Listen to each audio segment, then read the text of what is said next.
Benvinguts al videoblog Esgarrinxades Utòpiques. Avui parlarem de Manual per a dones a fer feines, de la Lucía Berlín, traduït per Albert Torrescana i publicat per l'altra editorial.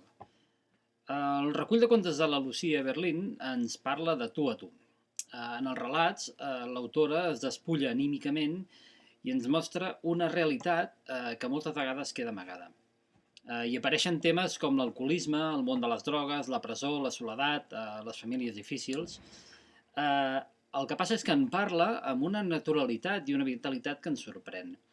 No ho fa des de la pena o des de la tristor, sinó gairebé al contrari. Parla d'una realitat molt dura, amb una facilitat de paraula i una gràcia que deixa bocabadat el lector. En el recull de més de 40 contes de la Lucía Berlín hi trobem sobretot personatges femenins que sobreviuen malgrat les dificultats. Les narradores parlen gairebé sempre en primera persona i sembla que siguin, de fet, la mateixa autora.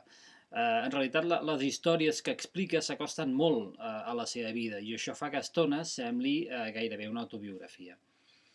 D'altra banda, pel que fa a l'estructura dels relats, n'hi ha que sí que tenen l'estructura bàsica d'una història amb inici, nus i desenllaç, i amb uns personatges rodons, però n'hi ha d'altres que són finestres de vida, o sigui, instants irrepetibles dels personatges que ens ensenyen la seva manera d'entendre el món i la vida. Sens dubte, aquest és un recull que sorprèn a cada conte i que sovint et deixa pensatiu abans no comences el següent.